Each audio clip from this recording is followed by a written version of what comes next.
100,000 subscribers. We finally made IMP Pardo from Sea of Tranquility. Yeah, it seemed like it would never get here, right? It's been a long and winding road, to quote something from the Fab Four.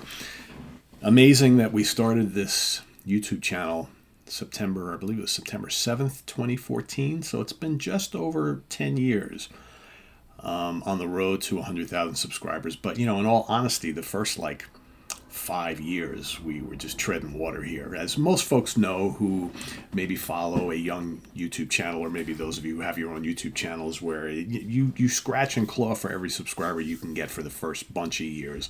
Unless for some reason you knock it out of the park out of the gate. That doesn't often happen, especially not when you're doing this sort of thing where you're doing music discussion programming, longer form videos and panels and all that sort of thing. You get a loyal following, but it takes a while to really kind of catch on with the mainstream, so to speak.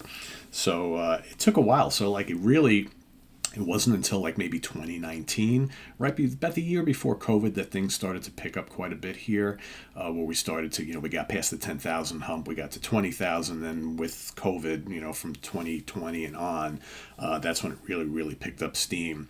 And, over the last year or two, we've just been kind of marching that way towards the inevitable, right? That big kahuna, that big number, 100,000, which honestly, if you would have asked me 10 years ago, or even 8 or 5 years ago, I would have been like, I'm not even worried about that because I'll never get there. And then here we are. And that has a lot to do with the fact that, we publish a lot of content here on the channel, pretty much daily, right? Yeah, yes, daily. We're cranking out, anywhere from 30 to 50 videos a month. I never actually, it's more than that, because I do the daily show, that's 30 or 31. So we easily do another 20 on top of that. So you're looking at probably 50 videos a month. And we try to do a little something for everybody, right? If you like metal, we got metal discussion. If you like classic rock, we do a bit of that. If you like progressive rock, we got that. If you like fusion, we got that. You like horror, sci-fi, and monster movies and fantasy movies, we got the Monsters Den, right? We got shows that do a little bit of everything, like the UK Connection. We got lots of reviews, right? So we got the review crew on every other Saturday. We've got every week I do a whole bunch of reviews, right? So we're reviewing lots of product across lots of different genres. So I think we have a little something for everybody.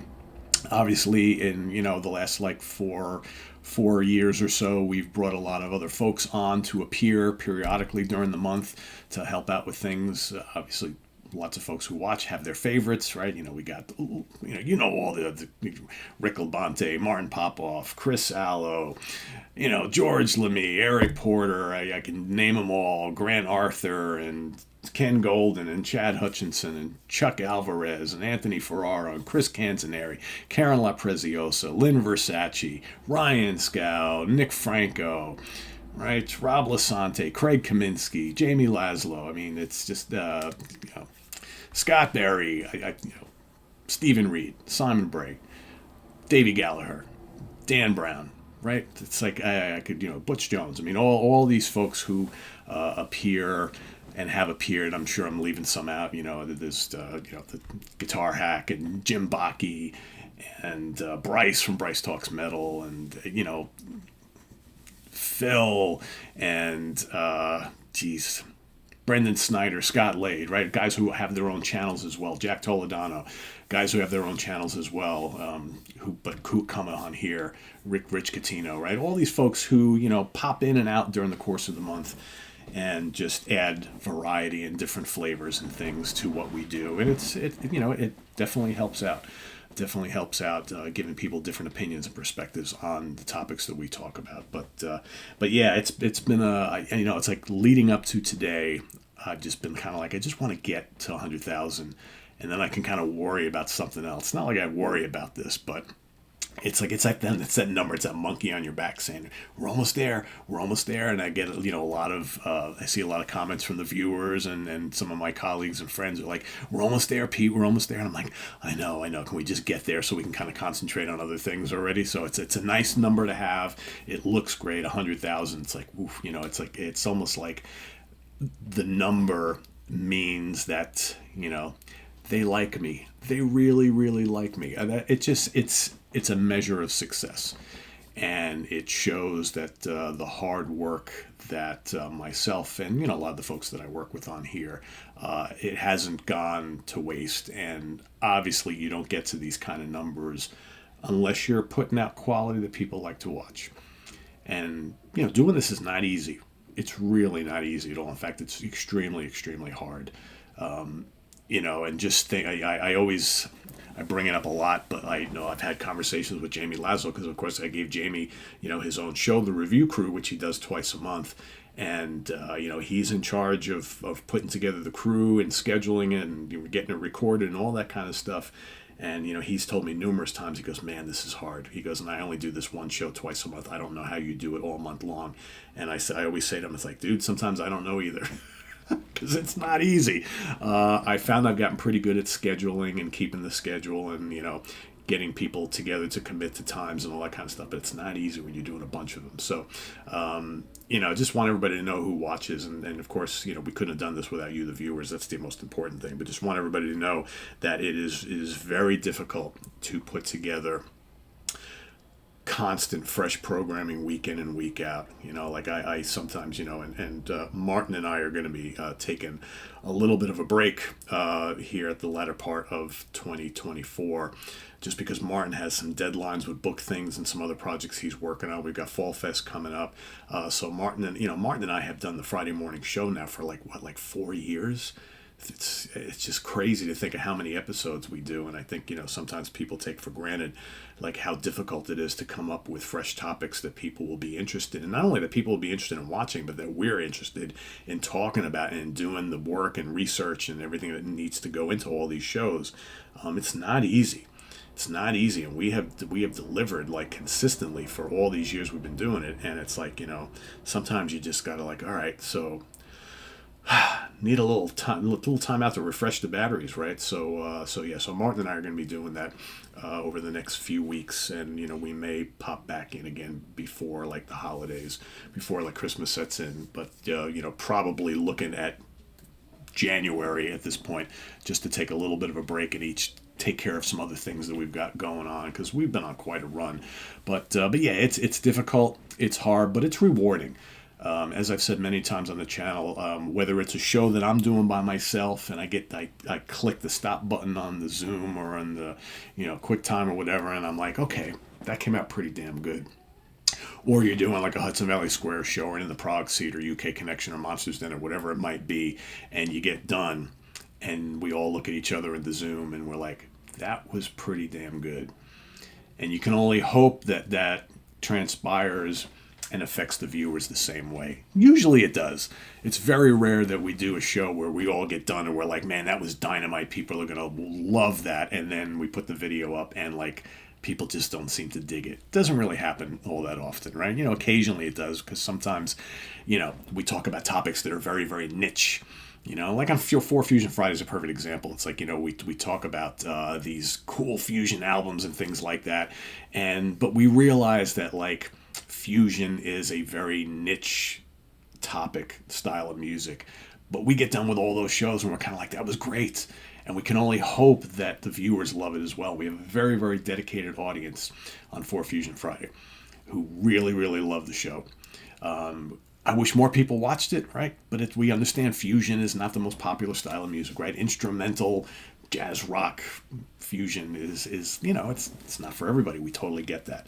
But the folks who love that style of music love that show. That's why we do it. Even though the views are, of all the shows we do, probably among the lowest.